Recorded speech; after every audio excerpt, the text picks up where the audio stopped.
tanto los que están conectados aquí por Zoom como los que nos ven por Facebook. Sean todos bienvenidos a esta programación que es una serie que estamos estudiando.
que es director de la iglesia de aquí de Filadelfia, y va a tener la presentación en esta ocasión acerca de la iglesia de Esmirna. Así que, sin más preámbulos, mi hermano, bienvenido.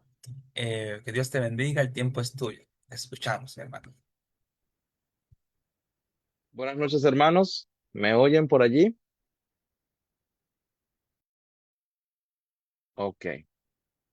Bueno, agradecemos a Dios por esta oportunidad que nos brinda de poder impartir un poco acerca de su palabra, en especial del libro Apocalipsis, que es un libro especial, un libro muy bonito, un libro donde nos habla de promesas, nos habla de castigo, nos habla de esperanza, de fe, de amor. Y como decía mi hermano Elvis, estamos estudiando el tema de las siete iglesias y hoy toca la iglesia número 2 y nuestro tema va a estar basado en el libro de Apocalipsis. Así que yo les invito a que leamos nuestras Biblias, que abramos nuestras Biblias donde estemos, en el capítulo 2, el versículo del 8 al 11. Así va a estar estipulado nuestro estudio. Yo voy a compartir pantalla.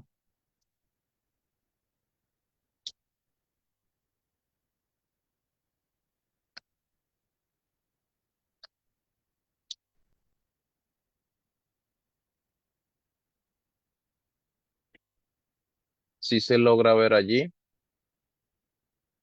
¿cierto?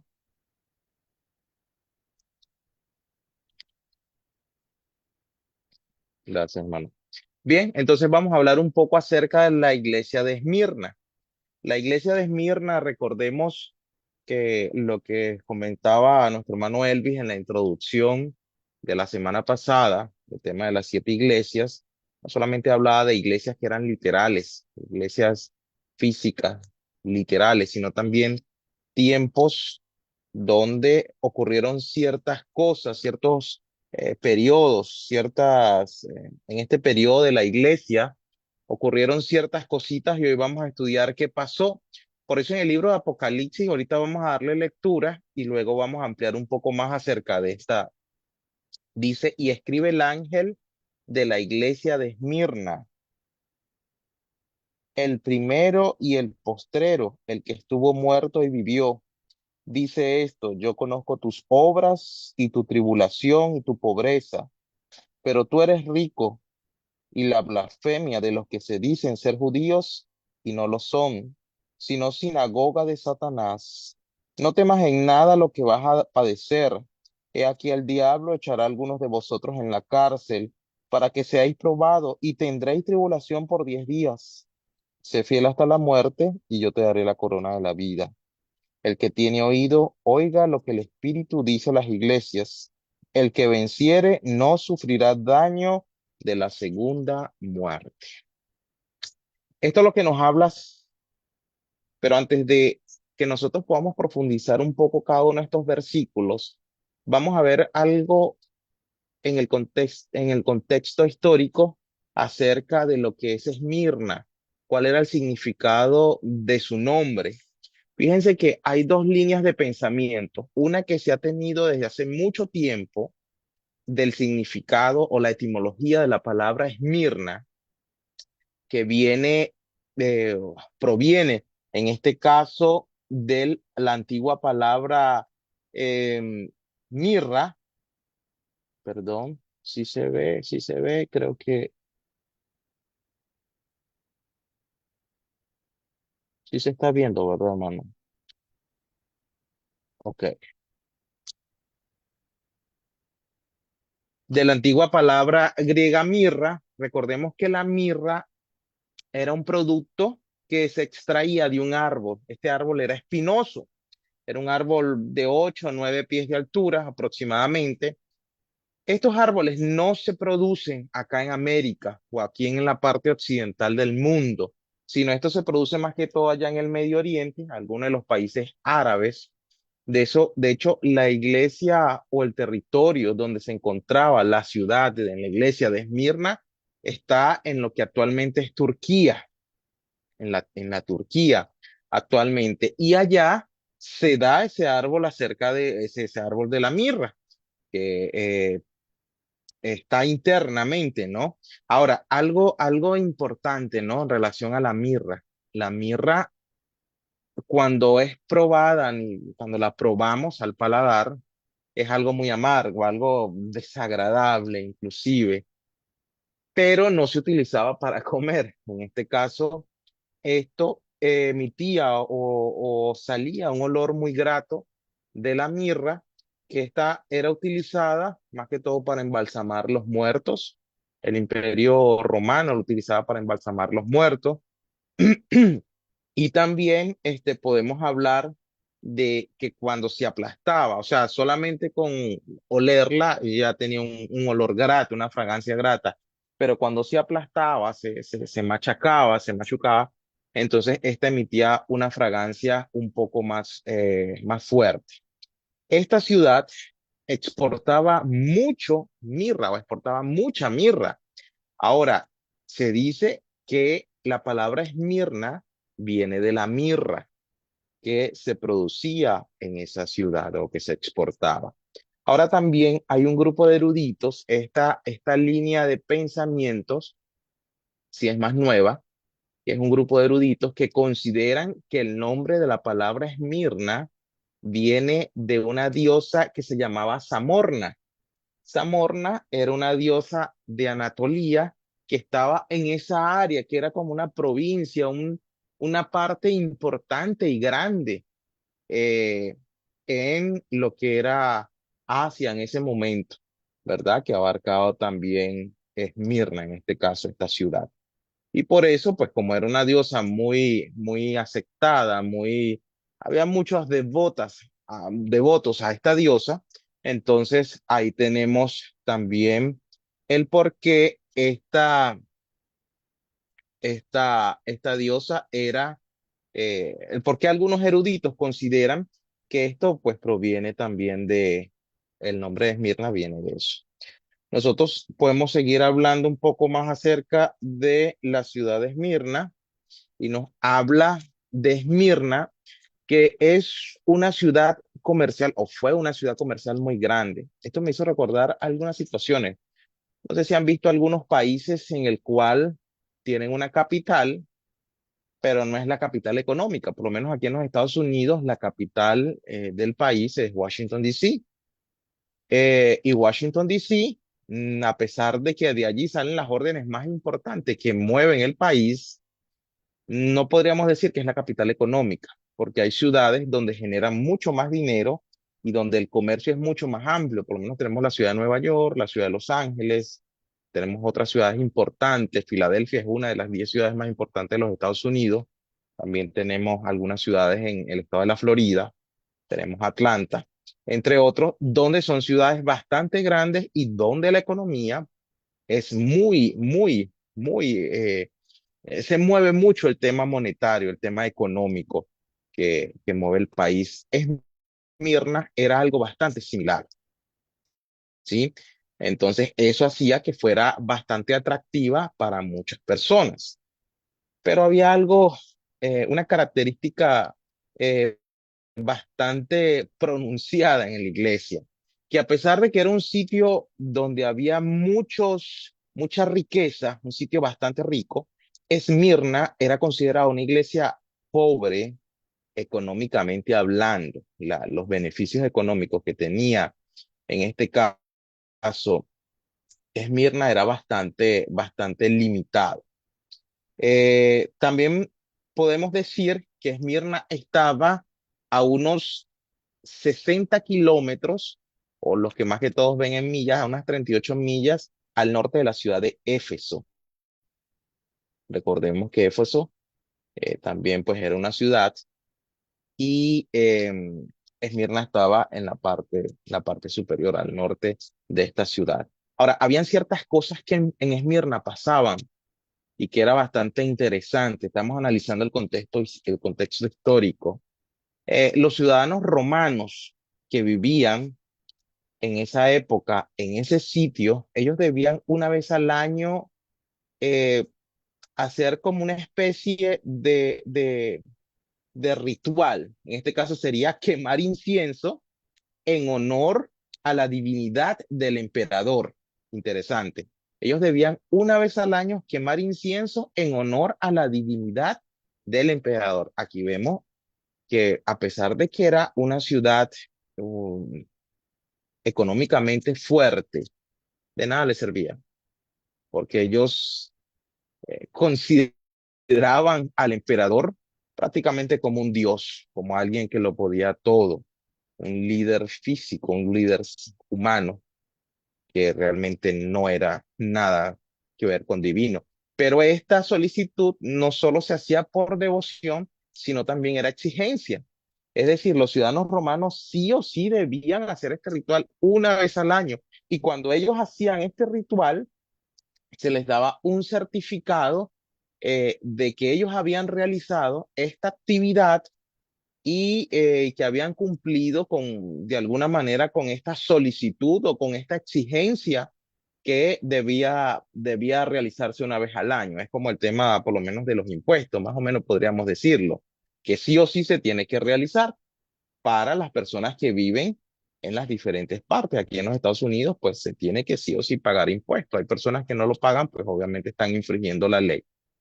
Pero claro, el pagar impuestos es algo muy diferente porque no tiene que ver con temas religiosos o teológicos, pero en este caso, en Esmirna, los ciudadanos romanos sí o sí debían realizar esta especie de ritual que realmente no era eh, algo positivo y que si no se realizaba, pues iba a tener una consecuencia grande que se le daba sentencia de muerte a las personas. Entonces, sí o sí se empezó como a crear una cultura y esta cultura que se estaba creando era una cultura idólatra, una cultura que realmente no iba a adorar al Dios verdadero, sino que iba siempre a tener una devoción por, en este caso, el emperador, que era alguien muy, muy, muy eh, de mucha elocuencia, por llamarle a alguien, una persona muy, muy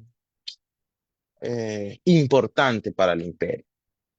Otros aspectos históricos que podemos ver en la parte eh, de Esmirna, que vemos que el periodo de esta iglesia duró desde el año 100 hasta el año 313 después de Cristo. Esta es la fecha, a pesar de que las fechas de las iglesias no son exactamente así, estas son fechas muy aproximadas al periodo que duraron.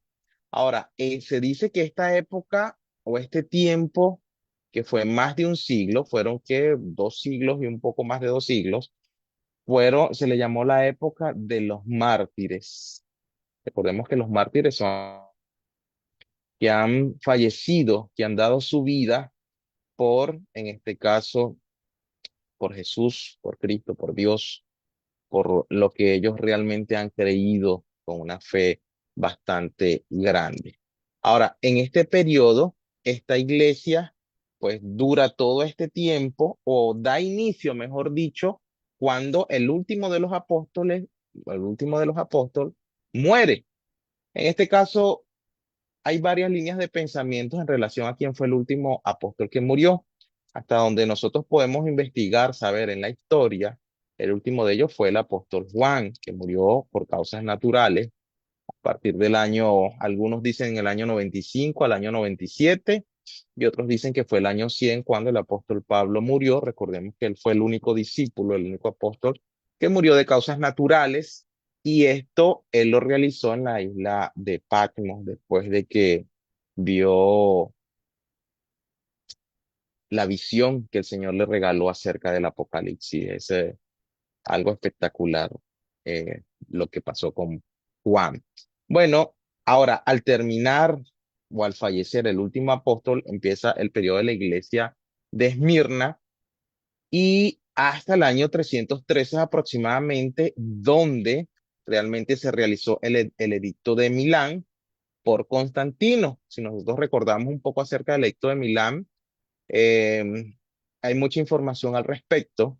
Hay algunos historiadores donde ven a Constantino como alguien muy grande que acabó con la persecución de los cristianos y dio una libertad de culto donde cada quien podía adorar el Dios que deseaba, en especial los cristianos podían adorar al Dios de ellos sin ninguna consecuencia. En este aspecto, fíjense algo interesante por parte de Constantino, que él no solamente aprobó, él aprobó, o la causa por el cual él dio la libertad de, de culto juntamente con el otro emperador, fue porque ellos venían de una batalla y ellos ganaron la batalla y la honra esa batalla. Entonces, él dice, bueno, gracias al Dios de los cristianos, esta batalla se dio, así que vamos a dar libertad de culto y ahí es cuando viene el aparente convertimiento al cristianismo de Constantino,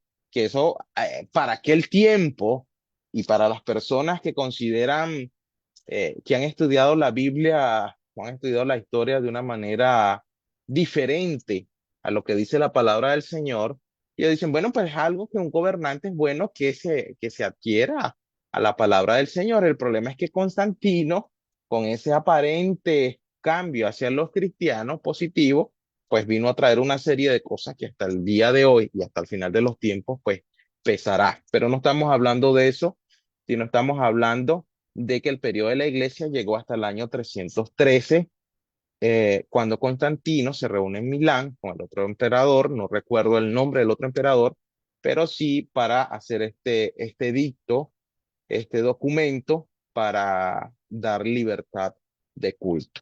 También otra parte histórica que podemos ver es en el año 107 después de Cristo, que echaron a un obispo de Antioquía a los leones en el anfiteatro que había en Esmirna.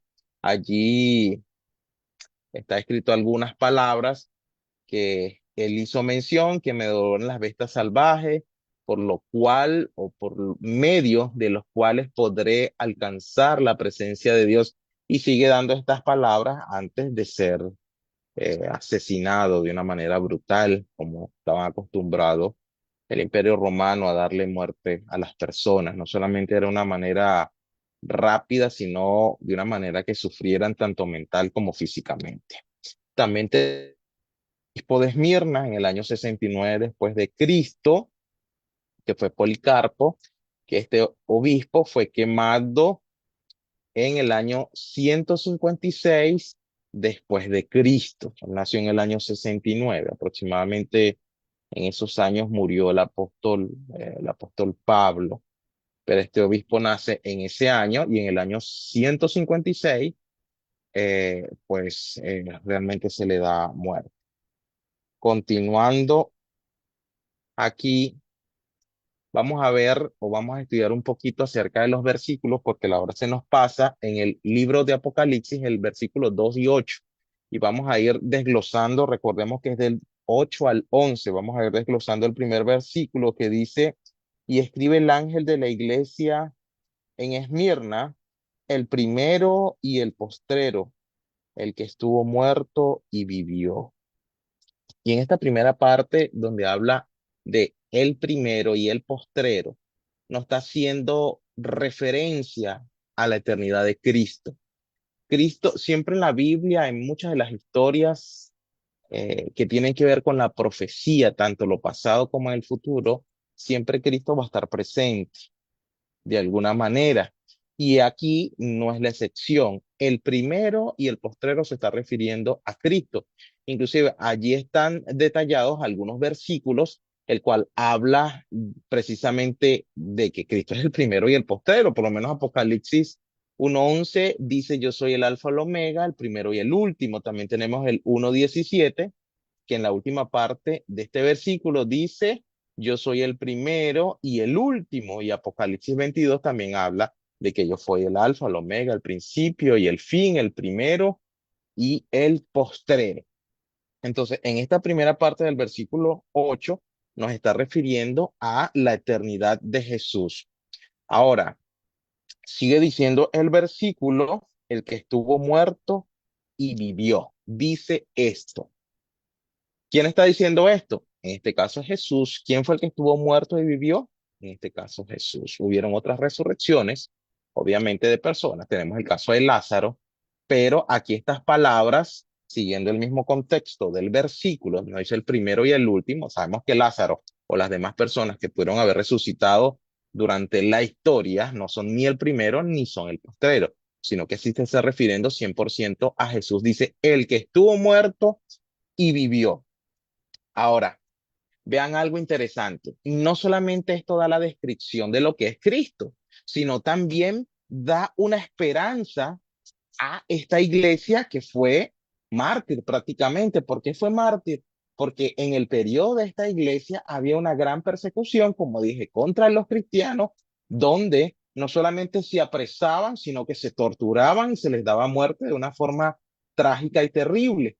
Entonces, todas aquellas personas que morían de una manera firme, decían, yo bajo ningún concepto voy a adorar al emperador, bajo ningún concepto voy a aceptar los requerimientos que ustedes están solicitando, sino que yo voy a ser fiel a mi Dios y con una actitud firme y fiel, no una actitud de rebeldía, no con una actitud de prepotencia o de competencia, sino que la persona humildemente decía, yo soy fiel seguidor de mi Dios y no bajo ningún concepto voy a acoplarme a las creencias idólatras o impías que ustedes están dando. Y simplemente eso, solamente por comentarlo, decirlo o vivirlo, estas personas eran apresadas y torturadas. Ahora, la esperanza que hay aquí, la esperanza que hay aquí es que todas aquellas personas que han muerto y que morirán siendo mártires, que mueren haciendo su labor de predicar para Cristo, haciendo su labor de ser fiel a lo que la Santa Palabra dice, estas personas van a vivir así como Cristo resucitó, también van a tener la resurrección de vida eterna. Así que hay una promesa importante en esta primera parte del versículo. Ahora, también hay otra cosa aquí en relación, o un dato importante en relación acá a Esmirna. Dice, es valioso analizar su contexto histórico, pues Esmirna fue construida por los griegos 1000 años antes de Cristo. Vean algo interesante en relación a esta iglesia, en relación a esta ciudad. Fue construida 1000 años antes de Cristo, o sea, mucho tiempo, un milenio antes que Jesús llegara a esta tierra como hombre. Y después, alrededor de los años 600, fue destruido prácticamente por los lidios, ¿verdad? Pero se reconstruyó 3 siglos antes, es decir, en el año aproximadamente 300 antes de Cristo. Ahora, para el año 178 después de Cristo, fue destruida por un gran terremoto, pero vino el emperador Marco Aurelio y restauró la ciudad. Así que es interesante nosotros saber todas estas cosas que las ciudades muchas veces eran destruidas, pero así como era destruida, así también pues eran de la misma forma reconstruidas. Dios siempre tiene un propósito con cada una de las cosas que Él ha hecho, ¿no? En este caso tenía una enseñanza importante, no solamente para los habitantes de Esmirna, sino para los que íbamos a estudiar en el futuro, como estamos haciéndolo actualmente, en relación a esta iglesia. Fíjense que otra cosa interesante de esta iglesia, vamos a darle continuidad al versículo 9, capítulo 2 y el versículo 9, donde dice, yo conozco tus obras y tu tribulación y tu pobreza. Y me llama la atención porque la Biblia aparece un paréntesis, dice, pero tú eres rico. Y la blasfemia de los que se dicen ser judíos y no lo son, sino sinagoga de Satanás. Interesante. En la primera parte del versículo nos hace referencia, dice, yo conozco tus obras. Cuando dice que yo conozco tus obras, sabemos que el Señor, mis hermanos, el Señor conoce realmente todo lo que nosotros hemos hecho, tanto lo positivo como las cosas que quizás no han sido buenas en nuestra vida. Pero aquí dice, yo conozco tus obras. Y a pesar de que dentro de este periodo de iglesia de Esmirna, eh, habían personas que decían ser del pueblo de Dios, pero solamente eran por fuera, que eran así, habían también, la mayoría de las personas eran personas fieles, eran personas realmente eh, correctas, eran personas que anhelaban seguir a Jesús, anhelaban seguir sus líneas cristianas, líneas que tenían que ver con el escrito, en este caso de la iglesia eh, apostólica, fundada en este caso por Jesús y seguida por los apóstoles. Ahora, algo también interesante que nos sigue diciendo el versículo 9 dice, yo conozco tus obras y tu tribulación. Ay, hermanos, la tribulación era algo terrible que estaba pasando en la iglesia. Estar bajo constante asedio, bajo constante persecución de muerte. No es un periodo, no es un momento fácil para ningún ser humano.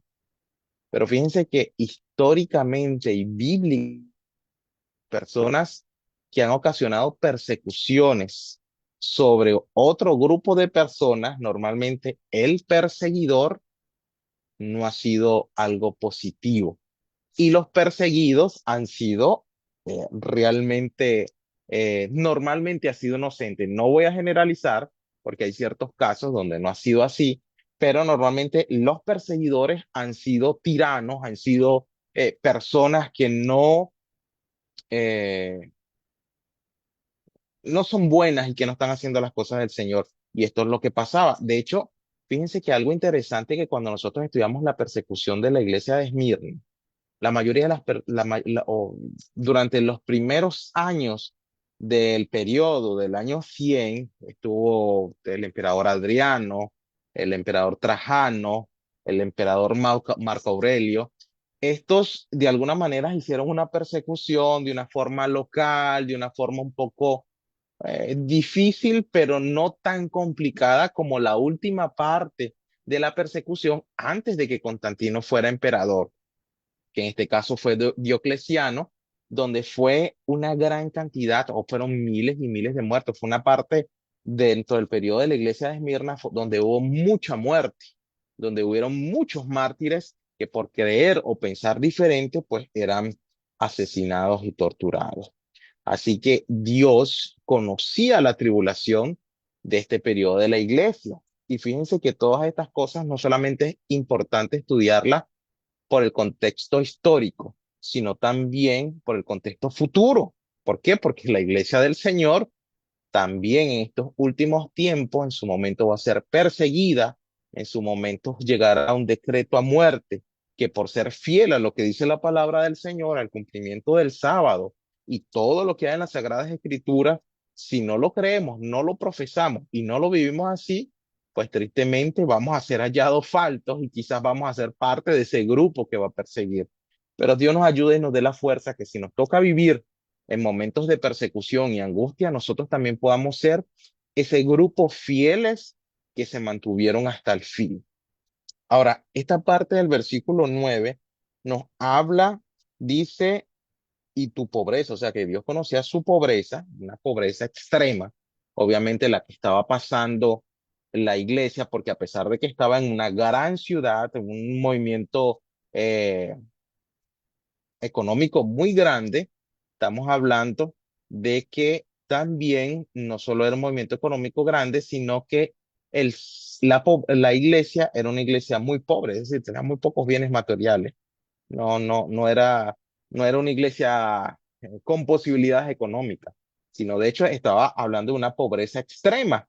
Pero ahora dice entre paréntesis el versículo, dice, pero tú eres rico. ¿En qué se estaba refiriendo el apóstol cuando decía, pero tú eres rico? Estamos hablando de rico en fe. Hay un versículo en Santiago, no lo recuerdo ahorita, pero de que habla que el Señor utiliza a los pobres para ser herederos de la tierra y para ser ricos en fe. Así que es importante esta característica de esta iglesia.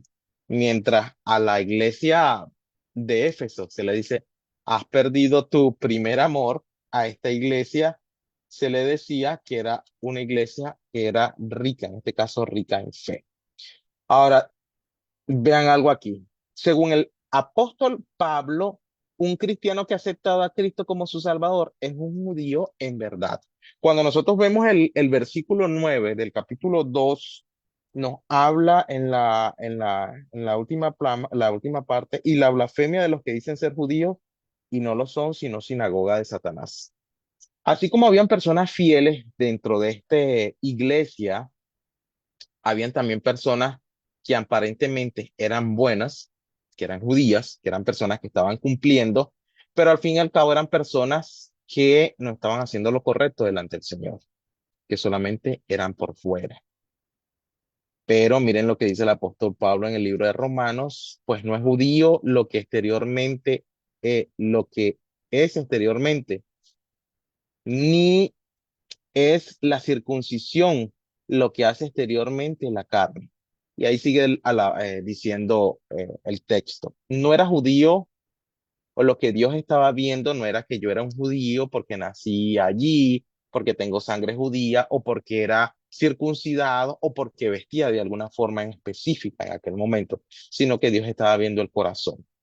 Claro, cabe destacar que hay muchas personas en la actualidad de otras denominaciones que toman este versículo para decir que lo importante es lo que hay adentro.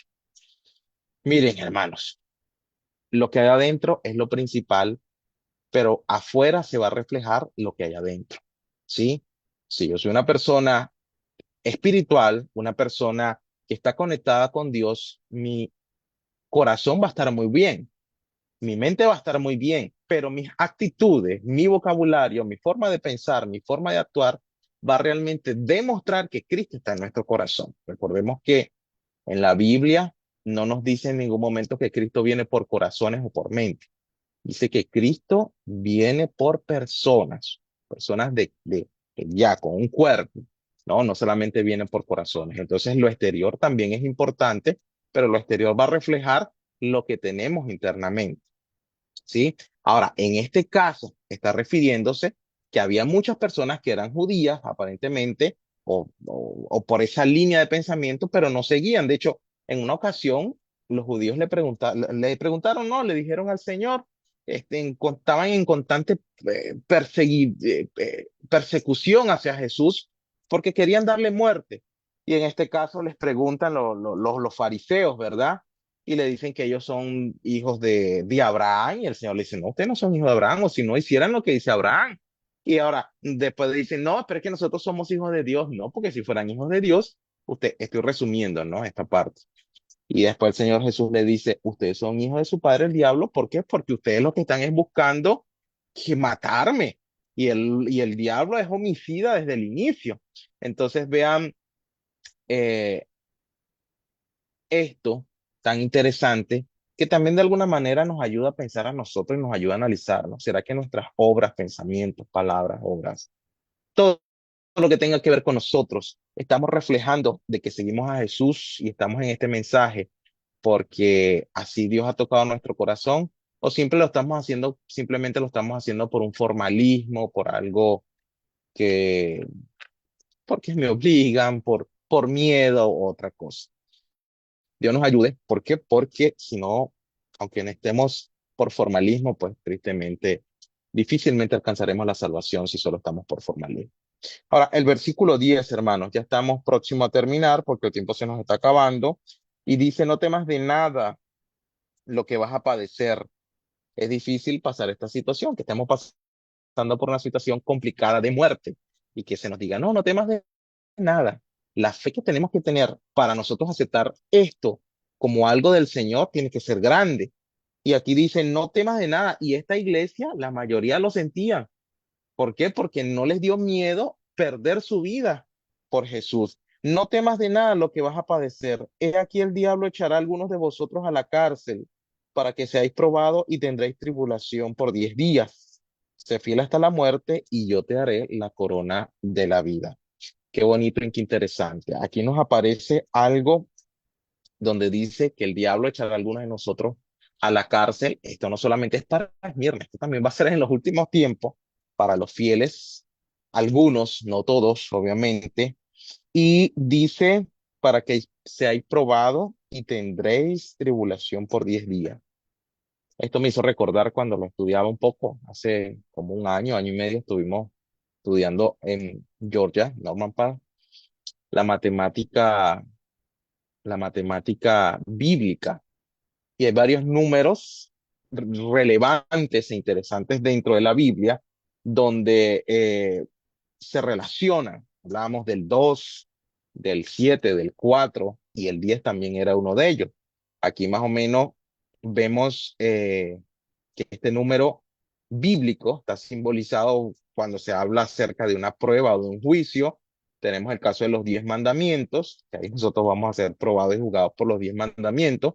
También tenemos la situación a la historia de Daniel, que fue probado por 10 días su alimentación, iba a ser probado, ¿verdad? O iba a ser juzgado por esos 10 días si realmente la alimentación que tenía él era la mejor.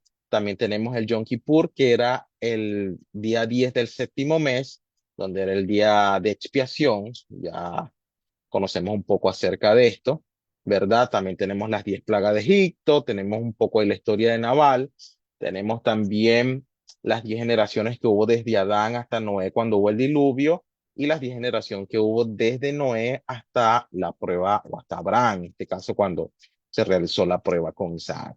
Entonces hay varios aspectos interesantes en relación al número 10.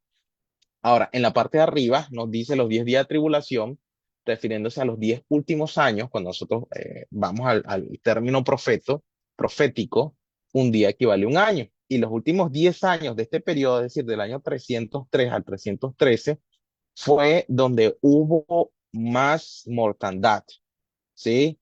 Diocleciano murió, si no mal recuerdo, en el año 305, 306, pero ya había hecho una matanza increíble. Y después de él, pues vinieron otros personajes que siguieron esa misma línea de pensamiento, donde había que darle una persecución sumamente sangrienta y triste para aquellos fieles que habían decidido pensar de manera diferente. Este último versículo del número 10 nos habla muy bonito. Dice, sé fiel hasta la muerte y yo te daré la corona de la vida. Qué bonito que vean esta traducción, ahí está escrita la traducción de Wimont. Dice, sé fiel hasta el final, incluso si tienes que morir, y entonces te daré la corona del vencedor. El Señor, en otros, no solamente en ese versículo, sino en otros versículos, y lo vamos a ver al final, en un párrafo del Espíritu y Profecía, nos dice que a todas aquellas personas que venzan las tentaciones, por lo menos en Santiago, bienaventurado el varón que soporta la tentación, va a recibir una corona de vida. Todas aquellas personas que soportan la prueba, fiel al Señor, van a recibir una corona de vida, es decir, van a obtener la salvación. Entonces, realmente, queridos hermanos, vale la pena esforzarnos por ser parte del pueblo de Dios. Realmente vale la pena que nosotros luchemos por nuestra salvación. Y sabemos que en el camino, obviamente, en ese camino que se va a recorrer, van a haber pruebas. Si nosotros vemos antes, dice que el diablo va a echar a algunos de vosotros en la cárcel para que seáis probados y tendréis tribulación. Seguir a Jesús, Dios nunca dijo, sígueme para que seas 100% feliz todo. No, necesitamos ser probados. Necesitamos realmente pasar por la prueba del fuego, pasar por una tribulación para que nosotros podamos estar listos para estar con nuestro Padre eternamente. Así que luchemos para que esto pueda pasar. El versículo 11 dice, el que tiene oído, oiga lo que el Espíritu dice a las iglesias. El que venciere no sufrirá el daño de la segunda muerte. Sigue hablando acerca de la promesa, ¿verdad? Nos sigue diciendo, el que tiene oído, que oiga. El que tiene oído, que estudie esto y se dé cuenta que esto no solo es historia, sino que en su momento va a pasar.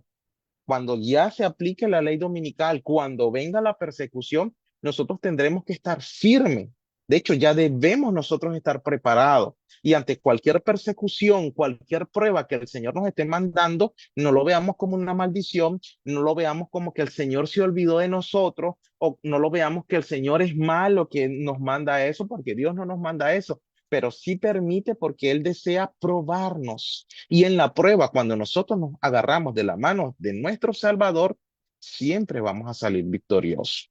Y al salir victorioso, dice, el que venciere no sufrirá el daño de la segunda muerte. Ya nosotros sabemos que van a haber eh, varias resurrecciones y también algunos van a pasar, en este caso la segunda muerte, refiriéndose a todos aquellos impíos que después del milenio resuciten, pero resuciten no para estar bien ni para ser llevados al cielo, refiriéndose a los impíos, sino esa resurrección donde resucitará todas las personas que nunca se esforzaron por crecer espiritualmente, sino que simplemente vivieron por vivir, no se arrepintieron, no buscaron del Señor, no tomaron decisión y simplemente la muerte les sorprendió o simplemente el tiempo de gracia acabó y ellos no tomaron decisión. Este grupo de personas van a resucitar y cuando este grupo de personas resucite,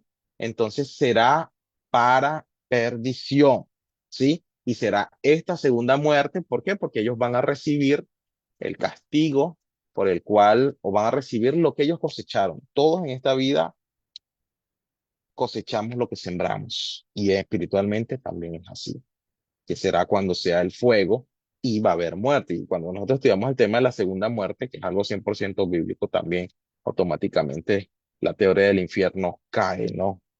Pero aquí nos dice esta parte, y con esto quiero terminar, dice, miles de cristianos eran encarcelados y muertos, pero otros los reemplazaban, y los que sufrían el martirio por su fe quedaban asegurados para Cristo y tenidos por él como vencedores. Habían peleado la buena batalla y recibirán la corona de gloria cuando Cristo viniese. Los padecimientos unían a los cristianos unos con otros y con su Redentor.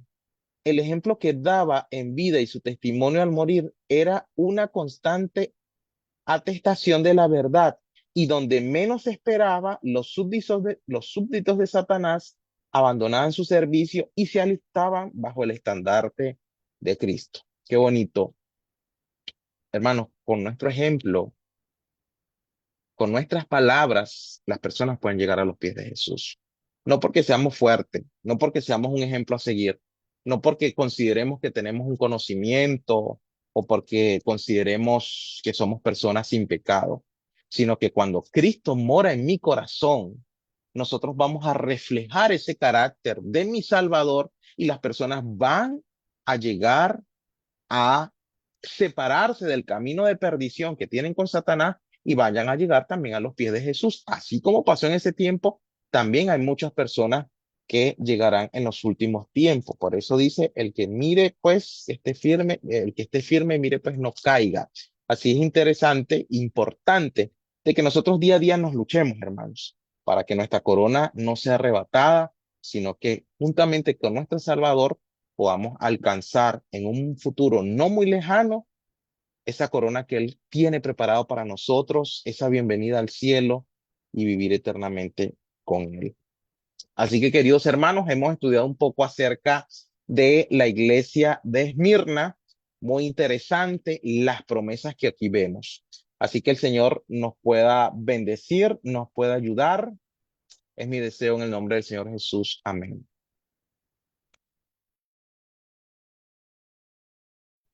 Amén, mi hermano. Agradecemos al hermano Francisco por exponernos este interesante tema importante, la iglesia de Esmirna, la época de los mártires.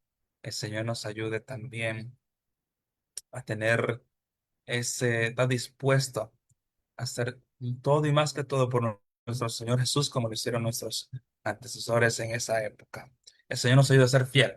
Así que, mis estimados amigos y hermanos que nos ven por estos medios, vamos a ya concluir en estos momentos cantando un himno. Vamos a escuchar las notas de un himno muy hermoso para terminar. y luego oramos. El himno es Sé fiel siempre, hermanos. Vamos a escuchar este hermoso cántico.